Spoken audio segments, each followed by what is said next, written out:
Então é isso aí, nós vamos continuar então naquela nossa aula que terminamos no exercício 4, certo? Eu acho que era o exercício 4. Vamos lá? Vamos ver? Não. Esperto. Vamos ver o que está acontecendo aqui.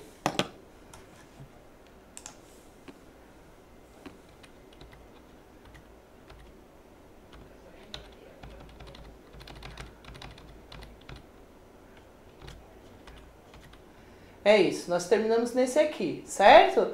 Então agora, nossa aula 4, nós vamos aqui dar continuidade ao nosso trabalho com aquele texto, tá?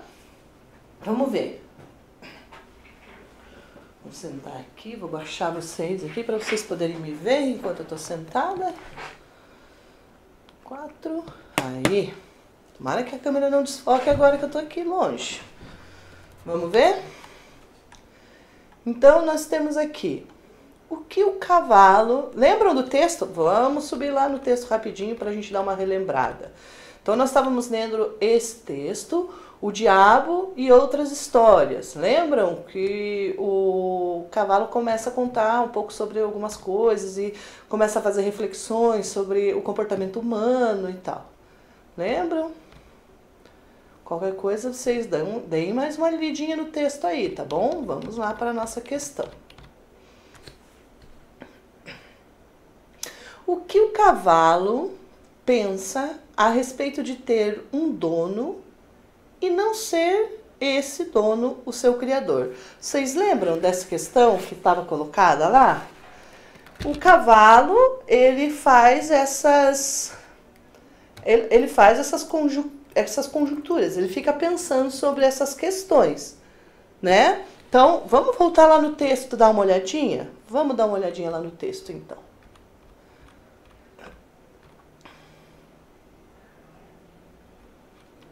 Ó.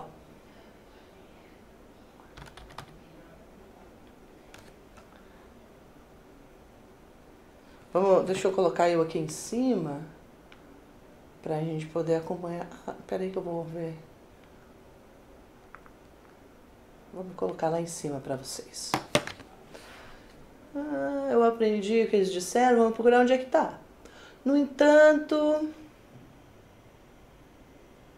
Olha, começa aqui, ó. No entanto, essas palavras exerciam uma enorme influência sobre mim. Eu não parava de pensar nisso. E só muito depois de ter as mais diversas relações com as pessoas, compreendi finalmente o sentido que atribuíam aquelas estranhas palavras. Era o seguinte: os homens não orientam suas vidas por atos, mas por palavras.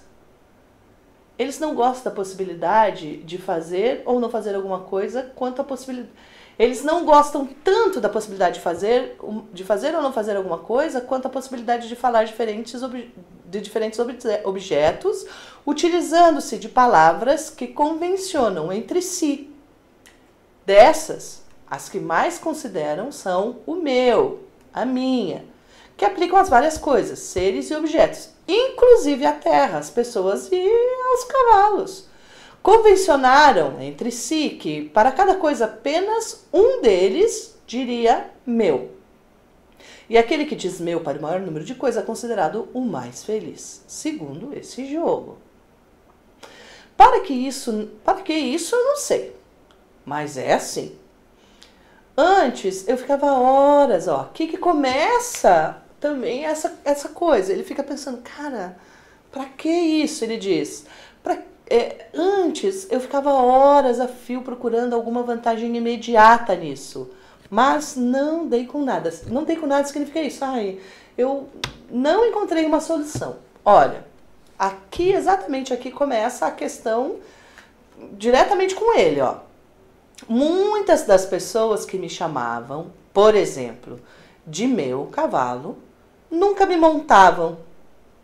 As que o faziam eram outras, completamente diferentes. Então, quem era o dono dele não montava.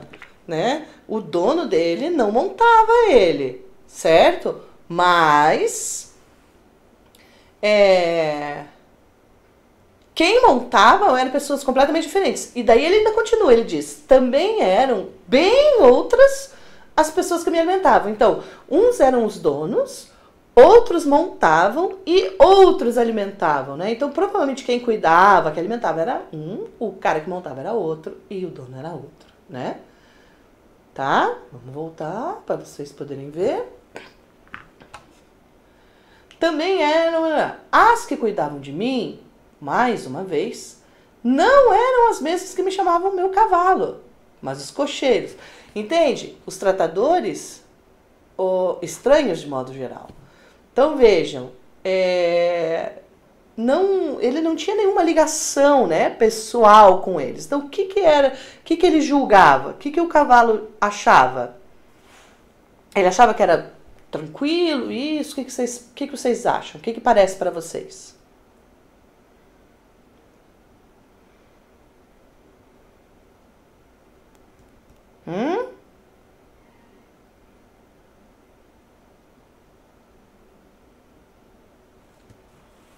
Certo? Ele, então, achava estranho isso, né, galera? Ele dizia, quando ele fala assim, engraçado, eu não entendo, né, como pode, tipo, quem é meu dono não é a pessoa que cuida de mim. Quem é meu dono não é a pessoa que cuida de mim. Quem cuida de mim não é a pessoa que me monta. Então, tipo, sabe, ele achava isso estranho, ok? Tudo bem? Vamos lá para a questão 6, vamos voltar. Eu tô olhando aqui, gente, no computador, porque eu tenho as mesmas questões aqui, às vezes é mais fácil para mim ler aqui para baixo, tá? O que o cavalo percebeu sobre o uso que os humanos faziam da palavra meu? Que relação ele estabeleceu entre essa palavra e o conceito de felicidade?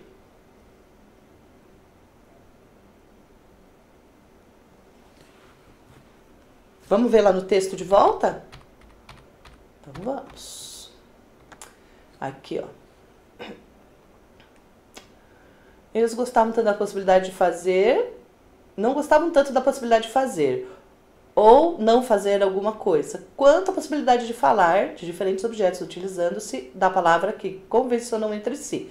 Então, por exemplo, ó, dessas, as que mais consideram são meu e minha.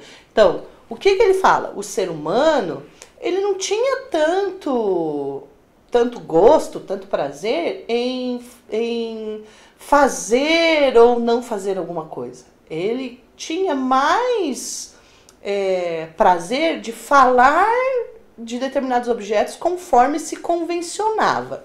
É isso que ele estava entendendo disso. Então, o que ele está dizendo? Que se convencionou usar as palavras meu e minha, né, essas coisas de ideia de posse, para os objetos. E quem falasse para mais objetos era mais feliz. Vamos ver o que ele fala aqui. Dessas, as que mais consideram, né, as que levam mais importância, são meu e minha, que aplicam a várias coisas, seres e objetos. Então, note que ele não fala só de objetos ou de coisas, ele fala de seres. E mais pra frente, no discurso do próprio cavalo, a gente vai perceber que o cavalo não está falando, quando ele fala seres, não está falando só de animais, ele também fala de pessoas, porque mais pra frente, no próprio texto, isso é dito. Então, vamos lá. Então, daí ele fala várias coisas, seres e objetos, inclusive a terra, as pessoas e aos cavalos. Convencionaram entre si que para cada coisa apenas um deles diria meu. E aquele que diz meu para o maior número de coisas é considerado o mais feliz. Segundo esse jogo, né? Para que isso? Não se sabe. tá? Então, a pergunta diz lá. Vamos à pergunta. O que o cavalo percebeu sobre o uso que os humanos faziam da palavra meu? Então é isso. Ele percebe, então, que as pessoas tinham prazer, né, em usar a palavra meu para as coisas, de ter a posse das coisas. E que a relação entre ter essa propriedade, ter essa posse e a felicidade é bem íntima. Que daí responde aí a segunda questão, né? Que relação ele estabeleceu entre as palavras e o conceito de felicidade. Então, quem fala mais meu é mais feliz. Certo? Tudo bem? Então, vou dar um tempinho para vocês colocarem aí a resposta correta.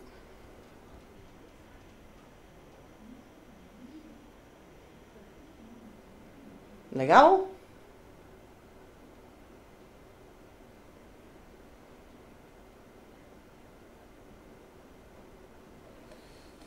Daí a questão seguinte, ela continua ainda falando sobre essa relação que o cavalo percebe entre as palavras meu e minha, né, essa palavra de posse, e a felicidade do ser humano. Olha aqui a pergunta.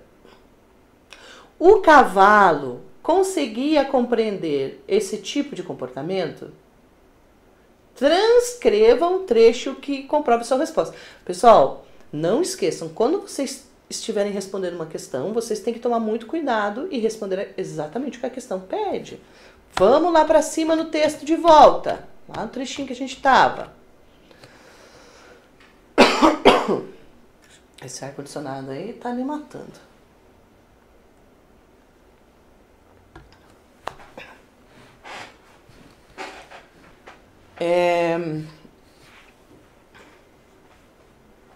Vou aproveitar aqui. Vamos lá. Ele fala ali, ó. Estamos nesse trecho aqui, ó. Convencionaram entre si que para cada coisa apenas um deles diria meu. E aquele que diz meu para o maior número de coisas é considerado mais feliz, que é o que a gente estava falando. Segundo esse jogo. Então é a resposta da questão anterior, né? A gente estava aí. Aí ele fala assim, ó. Para que isso? Não sei. Então, a pergunta 7 diz: o cavalo conseguia compreender esse tipo de comportamento? Então, aqui, ó, mais claro do que isso não tem, né? Para que isso? Eu não sei, mas é assim. Antes eu ficava horas a fio procurando alguma vantagem imediata nisso. Mas não dei conta, não dei com nada. Então, assim, o cavalo, durante muito tempo, ele ficou considerando, né? Por que que o ser humano faz isso? Por que que para ele é mais vantagem ter do que fazer coisas, né? Então, por que será que ele vê essa questão aí do ter, né? Dessa coisa do ter? Ele vai, então, a resposta da 7, vamos descer lá. Ali, a resposta da questão 7, o cavalo conseguia compreender esse tipo de comportamento? Não, né? Então ele fica meio nessa confusão aí, tá? Então a resposta é essa, não. E o trecho que ele pede pode ser esse trecho mesmo que a gente leu, tá? Vamos lá para cima de volta. Esse mesmo trechinho que a gente leu aí, ó. Para que isso? Não sei. Mas é assim. Antes eu ficava horas a fio procurando alguma vantagem imediata nisso. Mas não dei com nada. Gente, isso é uma expressão, tá? É uma expressão que hoje é muito difícil as pessoas usarem. Mas é uma expressão que significa isso. Não encontrei nenhuma solução, tá? Não encontrei uma resposta, ok? Beleza.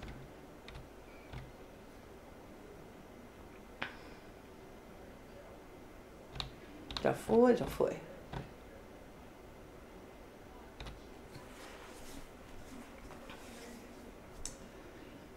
Que sentido a palavra meu tinha para o cavalo?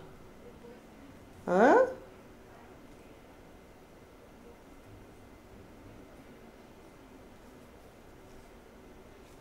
Vamos ver se o texto fala alguma coisa sobre isso. Vamos lá.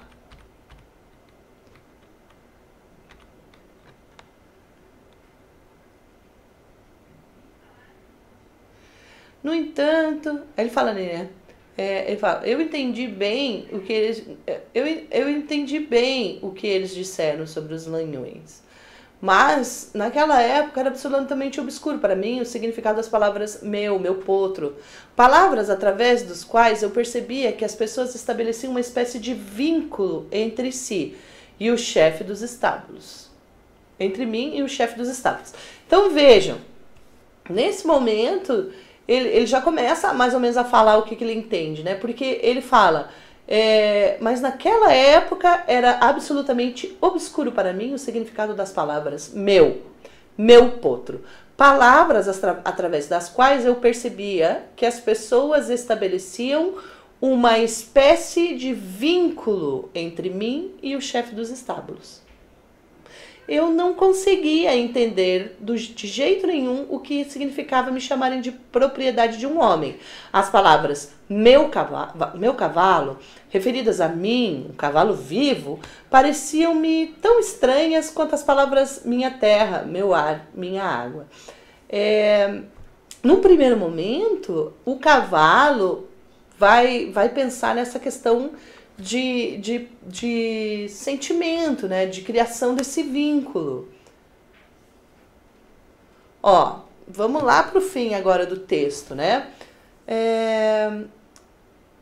Seres humanos, mas nenhuma sequer e toda a relação entre as pessoas consiste em lhe causar mal. Existem homens que chamam de minha e suas esposas, mas essas mulheres me controlam. As pessoas, tô bem aqui, ó, gente, ó. As pessoas não aspiram a fazer na vida o que consideram bom, mas a chamar de minhas o maior número de pessoas. Agora estou convencido de que é nisso que consiste a diferença entre nós e os homens. Então, tipo, para o cavalo, chamar de meu, de minha, não é a mesma coisa que para o ser humano. Então, o que ele está falando aí?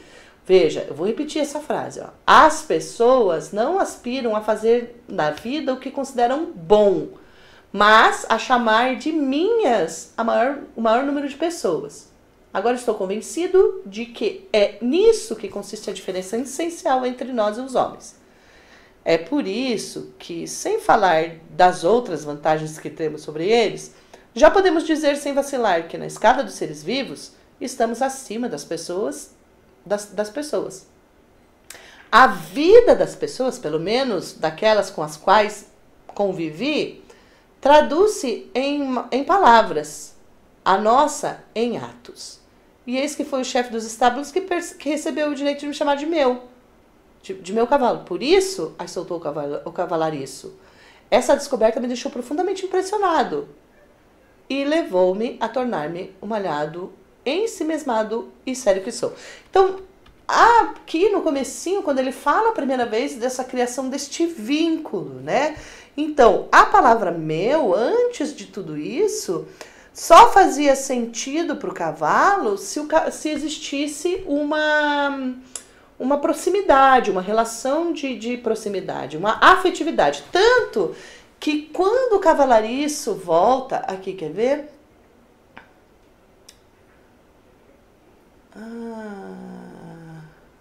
Acho que está um pouco para frente. Aqui, ó. Ele tem essa questão ele tem essa coisa primeiro, de afetividade, né? Porque, ó, ele atirou feno por cima da grade, com raiva. Eu ia metendo a cabeça em seu ombro. O cavalo vem e mete a cabeça no ombro, assim, pra fazer carinho, né? Ele vai fazer um carinho no cara que tá dando comida pra ele. Quando ele faz isso, o carinha pega e dá um murro na cara dele, tá vendo? Ó, ele fala, o murro tão dolorido no meu focinho que me fez saltar para trás. E ainda por cima chutou minha barriga com a bota. Tá? Então, a princípio, a relação que o cavalo estabelece com a palavra meu é uma relação de afetividade. Tá bom? Tranquilos?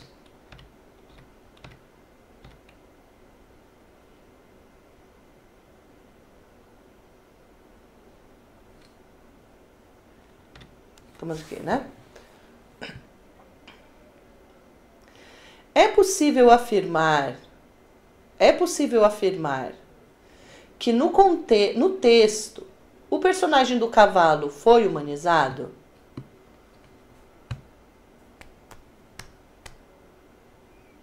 Às vezes fica longe a questão lá.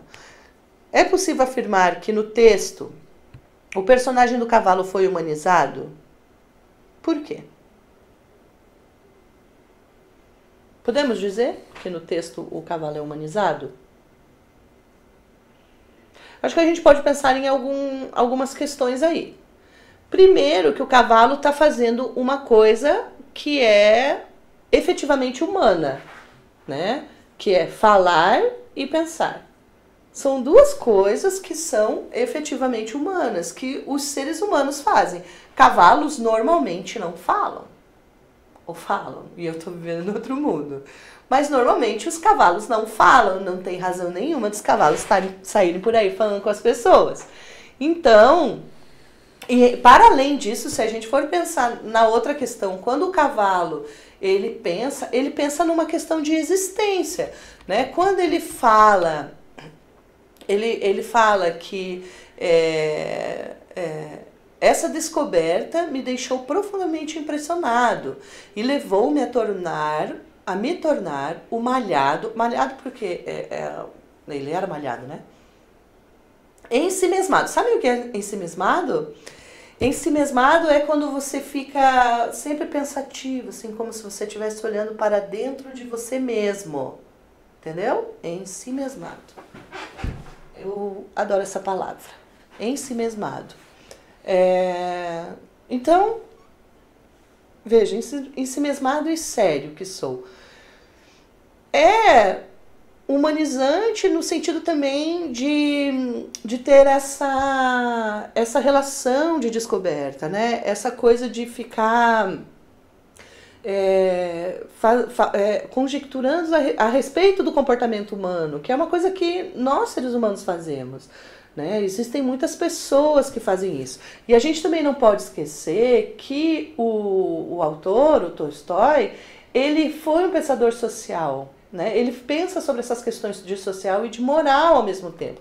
Então, trazer essa humanização para o cavalo, ela vem nesse sentido. Então, a resposta da 8 seria sim. Né? É da 8? Não, é da 9, nós estamos na 9. Sim, porque o cavalo apresenta sentimentos, atitudes, reflexões normalmente que são atributos humanos, tá? Então, foi isso que aconteceu com o cavalo. Ele passou a fazer coisas que os seres humanos fariam, tá? Então, sim.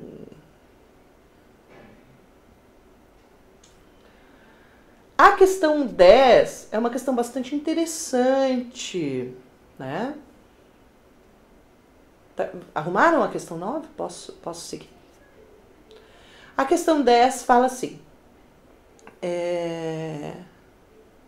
No conto, há uma inversão entre o que é humano... Olha aí.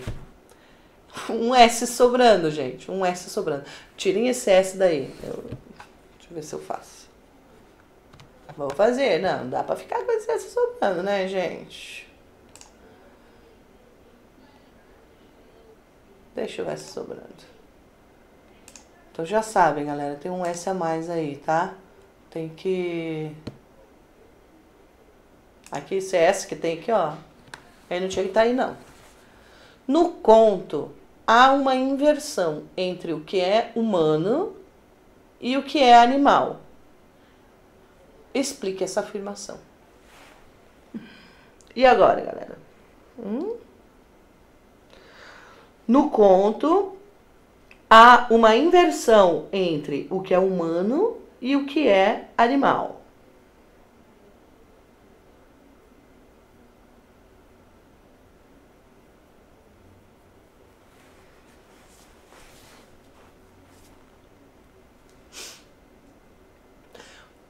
Bom, Primeiro que a resposta da questão anterior, da questão 9, ela já traz pra gente aí alguns detalhes, né?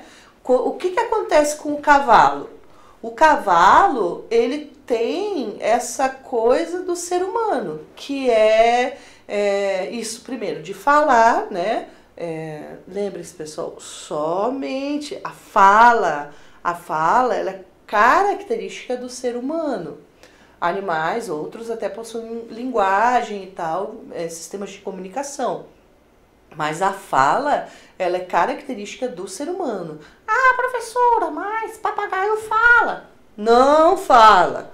O papagaio, ele repete, né? Muitos estudiosos já falaram isso. Tem um cara que chama Descartes também, ele faz um trabalho sobre isso, vocês podem dar uma olhada. O papagaio, ele não fala, ele repete sons, né? Os animais agem por instinto, sabe? Então, não é que haja uma possibilidade de pensamentos. O nosso pensamento, ele existe na medida que a gente fala, e é isso que transforma a gente em ser humano. O fato da gente pensar a respeito das nossas ações. E o ser humano o ser humano consegue falar na medida que ele consegue... O ser humano pensa na medida que ele fala, ou alguém aqui pensa numa língua que não seja a língua materna, né? A gente faz pensamentos com a língua que a gente fala. E desenvolvem, por exemplo, o desenvolvimento humano, ele faz parte da fala também, né? A fala faz parte desse desenvolvimento. Quando uma criança começa a falar, o desenvolvimento dela muda de caminho e vai por um caminho mais rápido também. Faz parte das ligações neurais. Então, essa é uma característica totalmente humana. E o cavalo, além de falar, o cavalo pensa, o cavalo, quando ele fala, toda hora ele está falando. Vamos voltar lá no texto. No fim do texto mesmo ele fala, né? Ó, ele fica ensimesmado, ele é sério. E isso são coisas que são do ser humano, tá? E ao mesmo tempo, o que vai acontecer com o ser humano, né? Ele fala que o ser humano, ele vai ter essa relação do meu com esse sentimento de propriedade. Isso é praticamente animalizar o ser humano. Ele não acha, por exemplo, que o ser humano possa gostar de alguma coisa que ele diga que é meu. Por exemplo, esse aqui é o meu computador e pronto. Não é que eu gosto desse computador. O meu amigo, não é que eu gosto do meu amigo. É um sentimento de propriedade, entende? O sentimento de propriedade, ele tem um caminho bem tortuoso, né? Porque é o sentimento de propriedade, por exemplo, que transforma o ser humano em animal de novo. Vamos dizer que, se a gente for pensar, por exemplo, no ciúmes. Quando você gosta de alguma coisa, de alguém, de um objeto, e você tem ciúme dele, e esse ciúme extrapola, por exemplo, o meu amigo não pode estar conversando com outro amigo, porque ele é meu amigo. Isso é ciúme. Não é porque ele está conversando com outro amigo que ele deixou de ser seu amigo. Mas as relações dele são amplas. E ele pode ter vários amigos para vários momentos. Então, você achar que aquela pessoa é sua propriedade instiga o ser humano a trazer questões bem animalescas mesmo, de instinto. Nós não podemos esquecer que no âmago o ser humano é um animal. Nós todos somos animais. O que nos distingue? Basicamente, o que nos distingue do animal é a nossa capacidade de pensar, de refletir sobre os nossos atos. Então, quando a gente não consegue refletir sobre as coisas que a gente fala, sobre as coisas que a gente faz, a gente está agindo pelo instinto. E agir pelo instinto é animal. E quando o texto fala que o homem, ele tem essa coisa do meu como propriedade, tipo, e ele mais para frente ele também, mas antes do texto ele fala aqui, né? Ele diz ali, ó, eles não gostam tanto da possibilidade de fazer ou não fazer alguma coisa quanto da possibilidade de falar de diferentes objetos utilizando-se de palavras que convencionaram entre si. Então, o homem, ele gosta mais de dizer assim, isso é meu, isso é meu, isso é meu, do que realmente, de repente, ele ter a terra, como ele mesmo fala, ele ter a terra, ele ir até a terra, ele estar na terra, ele pôr o pé na terra, ele plantar, ou ele viver daquela terra, né? De ter o cavalo, por exemplo, ele é o dono do cavalo, mas ele fala que ele não... O dono do cavalo não monta o cavalo, não trata do cavalo. Não que o dono não possa ter alguém para ajudar ele com isso, mas quantas vezes o dono foi até o cavalo para estar com o cavalo, para montar com o cavalo, para cuidar do cavalo, entende? Então, essas reflexões que ele faz transforma o homem num animal.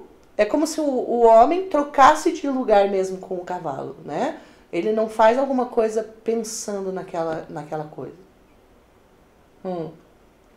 Agora ficou bom. Não faz uma coisa pensando naquela coisa. Ele não faz uma coisa por gostar. Ele diz que é meu por uma questão de posse mesmo, de propriedade. Tá? Tudo bem? Então ficou certo? Ficou bom aí a resposta para vocês? Então o cavalo é um animal, aparece na história repleto de características que humanizam, ok?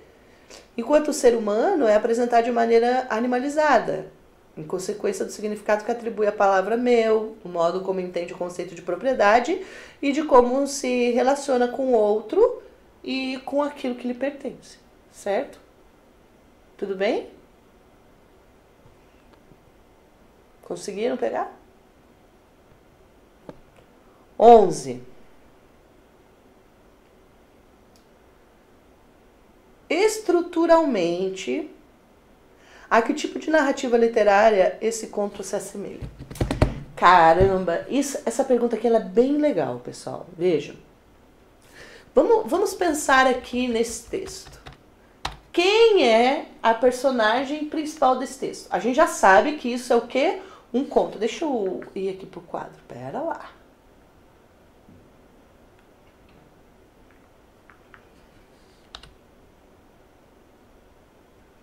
A gente sabe que essa narrativa ela se caracteriza por ser um conto, né?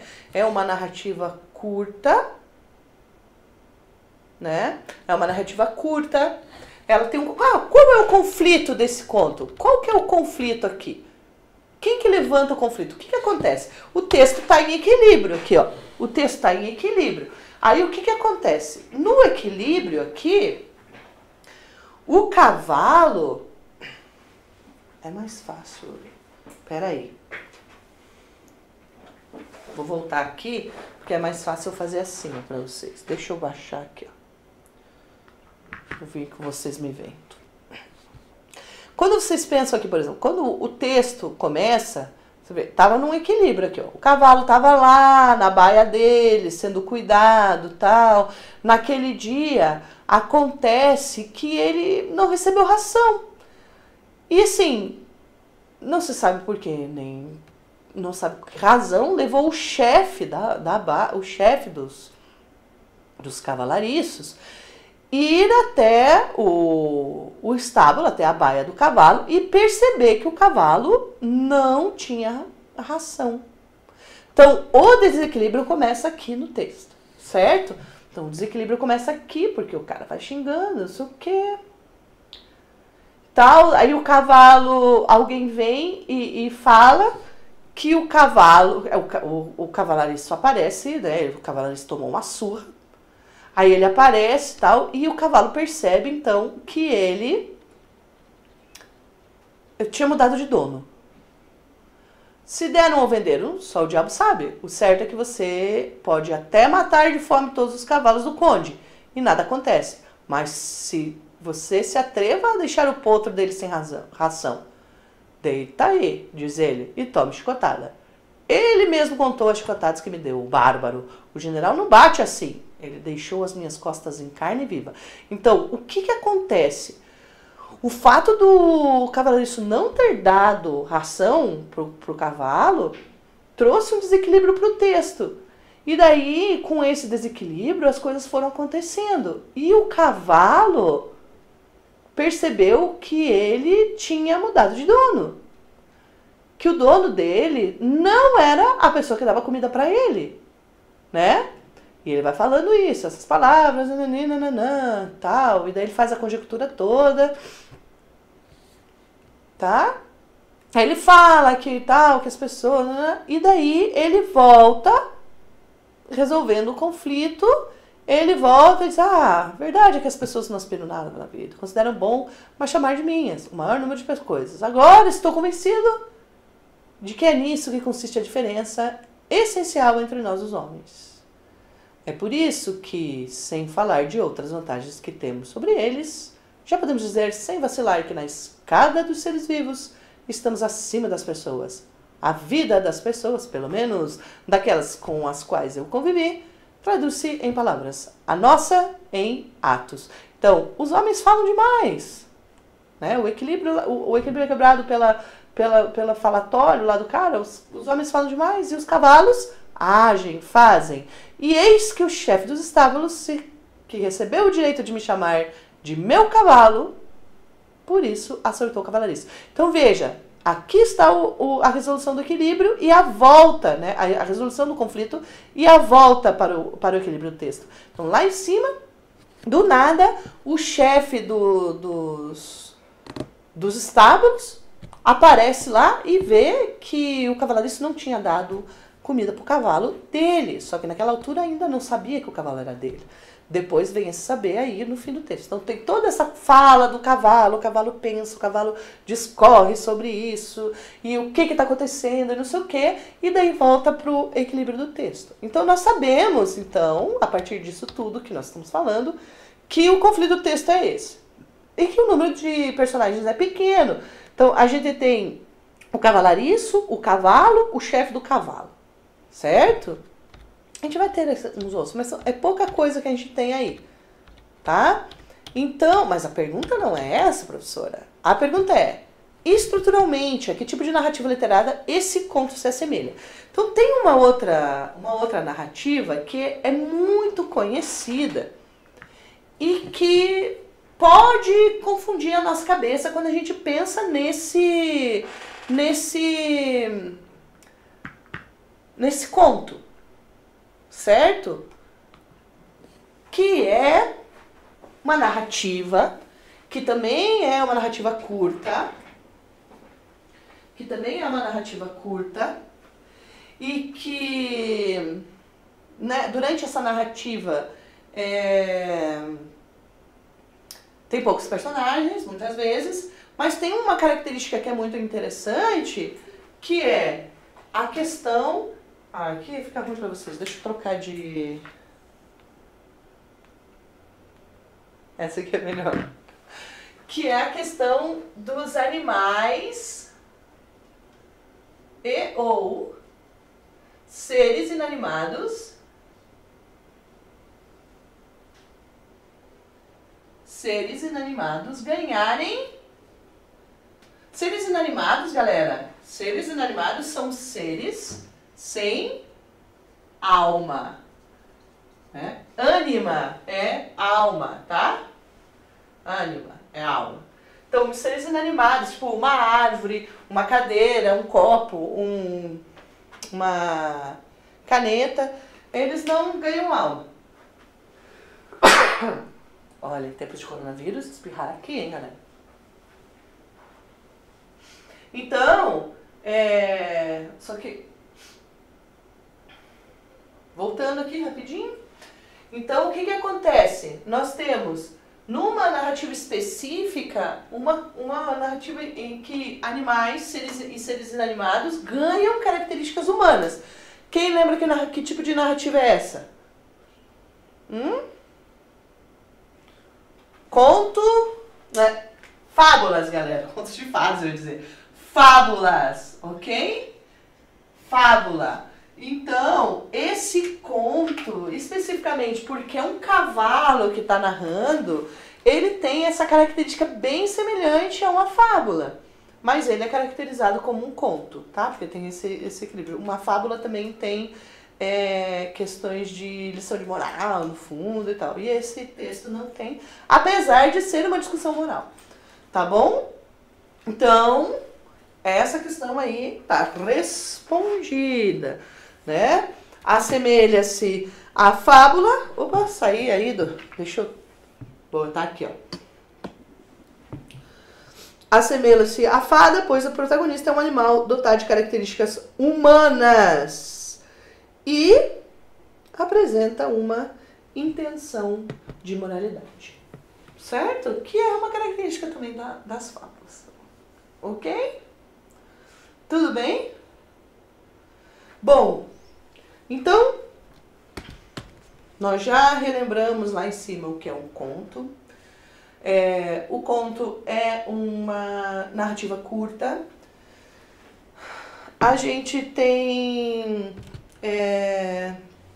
como característica, né, é uma narrativa curta. Nós temos quando eu falo narrativa curta, não é tão curta que tem uma página só. Pode ter uma página só? Pode. Mas pode ter um pequeno livro? Sim, pode ter um pequeno livro. Esse texto que a gente viu hoje mesmo também não é um texto tão curto, não é um texto de uma página só, não é mesmo? Mas assim, basicamente é uma narrativa curta, tem apenas um conflito, e eu acho que essa é a questão mais marcante dos contos. É um único conflito do começo ao fim. E o número de personagens, ele é bastante reduzido, certo? Tem 3, 4 personagens no máximo. A gente tem muitos contistas, mas se eu pudesse indicar alguns contistas nacionais, um contista nacional para vocês, eu sugeriria que vocês procurassem os contos de Machado de Assis. Machado de Assis tem contos bem interessantes, tá bom? O ano que vem provavelmente vocês começarão a trabalhar mais com isso, então eu sugiro que busquem, vale bastante a pena. Mas a gente tem muitos outros contistas e ainda a gente vai trabalhar com contos em outras aulas, então a gente vai falar sobre outras pessoas por aí, tá? Não esqueçam, deem mais uma lidinha no texto, refaçam aí os exercícios. Todos esses exercícios que a gente fez estão no livro, tá? Já em seguida aqui a gente vai colocar um quiz para vocês acompanharem. Vocês podem responder o quiz pelo aplicativo, se eu não me engano. E daí vocês vão fazendo os exercícios que também vão ser encaminhados para vocês, tá bom? Espero que vocês tenham entendido. Nós temos ainda algumas outras aulas planejadas. Espero que tudo esteja certo com vocês aí. Até a próxima, hein, pessoal? Até!